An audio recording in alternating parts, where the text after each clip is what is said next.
आइए देखते हैं थर्मोडायनेमिक्स के लॉज और उसके इक्वेशंस। तो जैसे कि मैंने पहले बोला कि थर्मोडायनेमिक्स में टोटल 4 लॉ हैं और ये स्टार्ट होते हैं जीरोथ से। Zeroth law, then the first law, then the second law, then the third law. Total 4 law. Fifth law of thermodynamics कहता है कि अगर मान लीजिए दो बॉडी हैं, ये हो गया बॉडी ए या बॉडी बी, सेपरेटली सेपरेटली अगर किसी तीसरे बॉडी के साथ इक्विलिब्रियम में है, अगर ए सी के साथ इक्विलिब्रियम में है और बी सी के साथ इक्विलिब्रियम में है, तो ये दोनों भी आपस में इक्विलिब्रियम में रहेंगे। थर्मल इक्विलिब्रियम, ये थर्मल इक्विलिब्रियम में है सी के साथ, और बी भी थर्मल इक्विलिब्रियम में है सी के साथ। ए भी होगा थर्मल इक्विलिब्रियम में बी के साथ। ये क्या, इसको जीरोथ लॉ इसलिए कहते हैं क्योंकि ये पहले रिकॉग्नाइज्ड नहीं था। तो पहले फर्स्ट आ गया, सेकंड आ गया, थर्ड आ गया। ये तीनों लॉ आने के बाद फिर इस लॉ को मान्यता मिली, इसलिए फिर इसको फिर कहाँ डाला जाए, जो सबसे पहले था ये, इसलिए इसको जीरोथ कहा गया। और जीरोथ लॉ जो है ये हमें क्या देता है, टेम्परेचर का डेफिनेशन। अब देखते हैं first law of thermodynamics. Law of conservation of energy भी कहते हैं। Energy can neither be created nor be destroyed but it can change. लेकिन एनर्जी एक फॉर्म से दूसरे फॉर्म में जा सकती है। तो इसका एग्जांपल हम जानते ही हैं। जैसे बल्ब होता है, क्या होता है बल्ब, क्या करता है बल्ब, इलेक्ट्रिकल एनर्जी को हीट एनर्जी में कन्वर्ट करता है, प्लस लाइट भी रहता है। सेम वो रहता है फैन। फैन क्या करता है, इलेक्ट्रिकल एनर्जी को मैकेनिकल एनर्जी में कन्वर्ट करता है। ठीक है।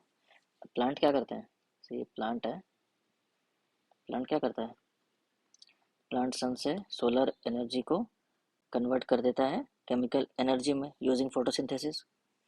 फर्स्ट लॉ कहता है कि in a process out transfer of matter, change in internal energy, इसको हम लोग लिखते हैं डेल्टा यू से, equal to the energy gained minus work done by system. एक ऐसा प्रोसेस हो जिसमें ट्रांसफर ऑफ मैटर ना हो रहा हो, तो उस सिस्टम का जो चेंज इन इंटरनल एनर्जी होगा, ये सिस्टम का चेंज इन इंटरनल एनर्जी होगा, जो सिस्टम ने एनर्जी प्राप्त किया माइनस जो सिस्टम ने काम किया। ऐसे भी कर सकते हैं डेल्टा यू प्लस डब्ल्यू, कि किसी सिस्टम ने कितना हीट गेन किया बराबर होगा उसके इंटरनल एनर्जी में कितना चेंज हुआ, है ना। मतलब final internal energy minus initial internal energy, और कितना उसने काम किया, work done by the system. तो ये दोनों को जोड़ करके उसका टोटल हीट गेन हो जाएगा। देखो ये कंजर्वेशन ऑफ एनर्जी तो है,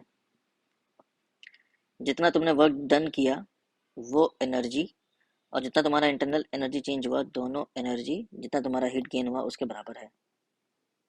ये तो देखते हैं हम लोग सेकंड लॉ ऑफ थर्मोडायनेमिक्स क्या बोलता है, कि entropy isolated system always increase. दूसरा कहता है कि आइसोलेटेड सिस्टम स्पॉन्टेनियसली करता है टुवर्ड्स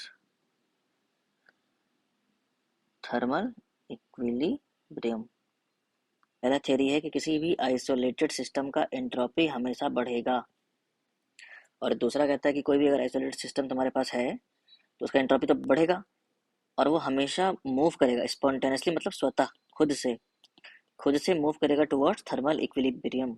और थर्मल इक्विलिब्रियम मतलब क्या हो गया, जो तुम्हारा मैक्सिमम एंट्रोपी का स्टेट है। में एक और बात ये भी है कि एंट्रोपी जो यूनिवर्स का है, एंट्रोपी ऑफ यूनिवर्स हमेशा बढ़ता है। देखो एंट्रोपी मैंने समझाया था पहले, क्या होता है, degree of randomness. Degree of disorder. हमारा यूनिवर्स क्या है, एक्सपेंडिंग है, तो यूनिवर्स का एंट्रोपी हमेशा इंक्रीज करता है। इसको हम कॉस्मिक कैओस।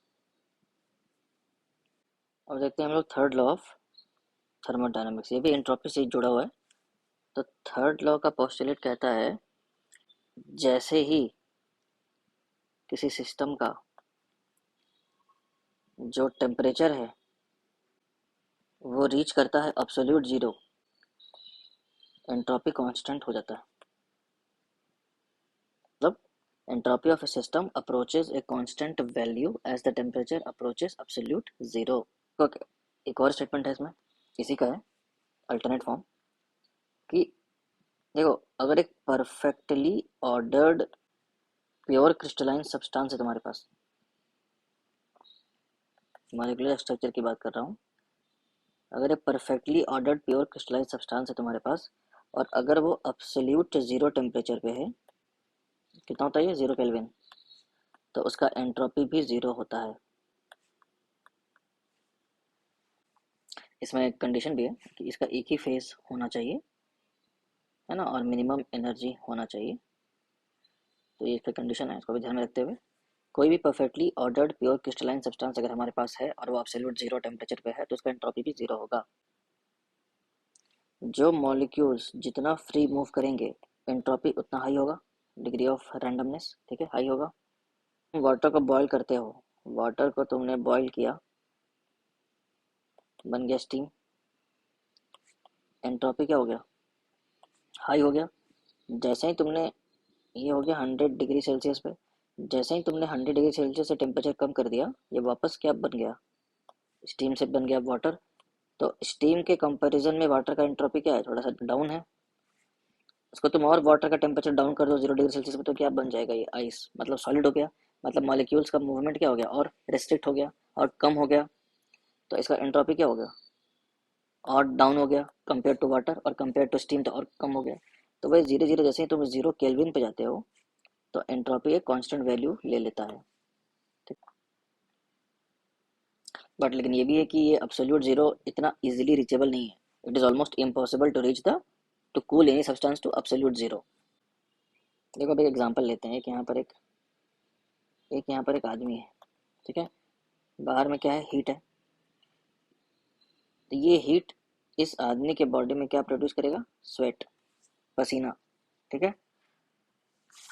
अब जो स्वेट है वो हीट को लेकर के बन जाएगा, और स्वेट हीट को लेकर के क्या हो जाएगा, इवेपोरेट हो जाएगा, और कहाँ चला जाएगा, एयर में मिक्स हो जाएगा, राइट।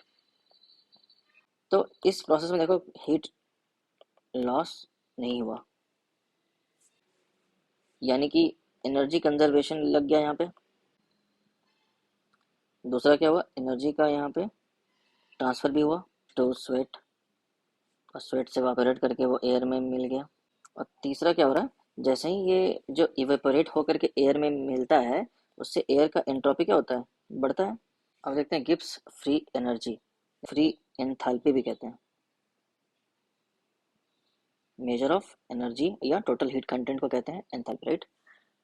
ये एक क्वांटिटी है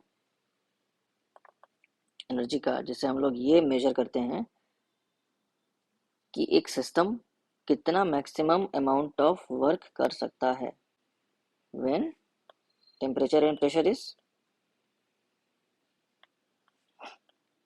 केप्ट कांस्टेंट। इसी थर्मोडायनेमिक सिस्टम में अगर टेम्परेचर और प्रेशर को हम कांस्टेंट कर दें तो वो सिस्टम मैक्सिमम कितना अमाउंट ऑफ वर्क कर सकता है, इस क्वांटिटी को, इस क्वांटिटी ऑफ एनर्जी को हम लोग कहते हैं Gibbs free energy. American scientist का नाम है गिब्स, JW गिब्स।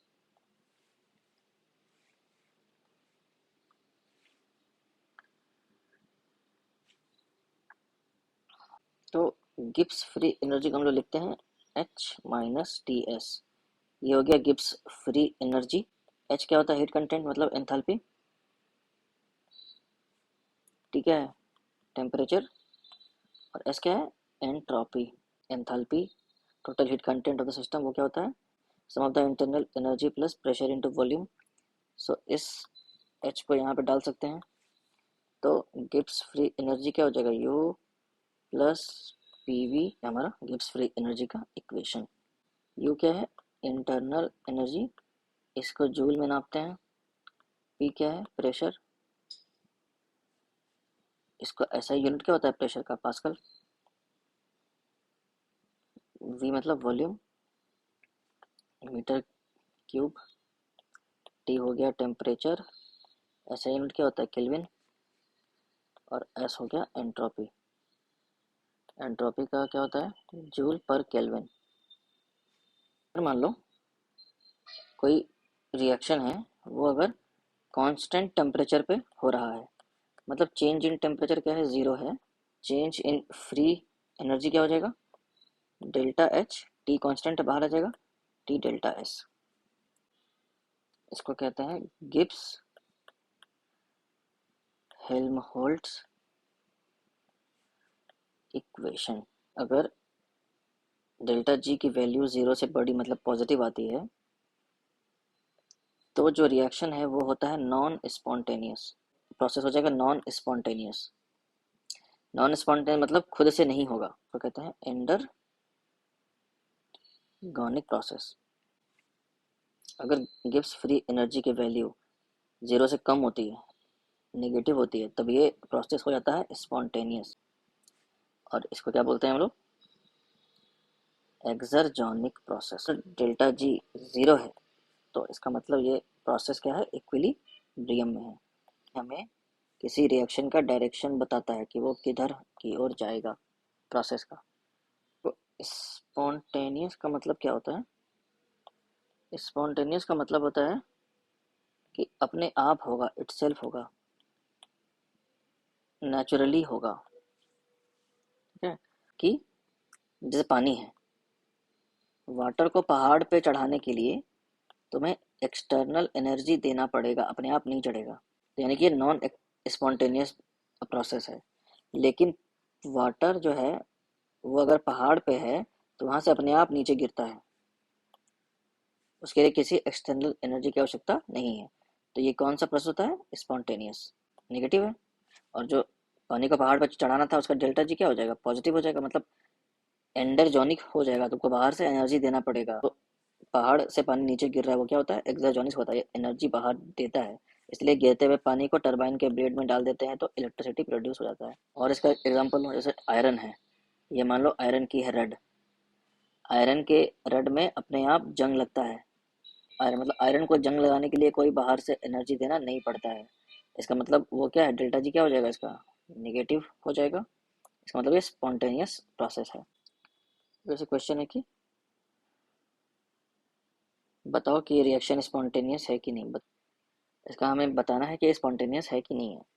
देखो, सबसे पहले तो हमें टेम्परेचर केल्विन में लाने के लिए क्या करना पड़ेगा, 500 को 273 से ऐड करेंगे तो हमें टेम्परेचर आ जाएगा केल्विन में। आ गया। अब हम ये इक्वेशन अभी बताए थे, डेल्टा जी इक्वल टू होता है delta H minus T delta S. Delta H दिया हुआ है 92.22 और टेम्परेचर हो गया 773, मल्टीप्लाई क्या दिया हुआ है, एंट्रोपी दिया हुआ है -198.75। तो कैलकुलेट कर लोगे तो हो जाएगा 61,380 जूल। तो डेल्टा जी क्या आ गया, पॉजिटिव आया, माइनस माइनस क्या हो गया, प्लस हो गया। तो डेल्टा जी पॉजिटिव हो गया, मतलब delta G is greater than zero. तो अभी क्या बोला था, ये नॉन स्पॉन्टेनियस प्रोसेस है। मतलब इस टेम्परेचर पे, जो क्वेश्चन में दिया हुआ था इस टेम्परेचर पे नॉन स्पॉन्टेनियस है। किसी और टेम्परेचर पे हो सकता है, वो देखेंगे। मतलब हो गया, किसी और वीडियो में देखते हैं कुछ numericals. Thanks for watching, bye.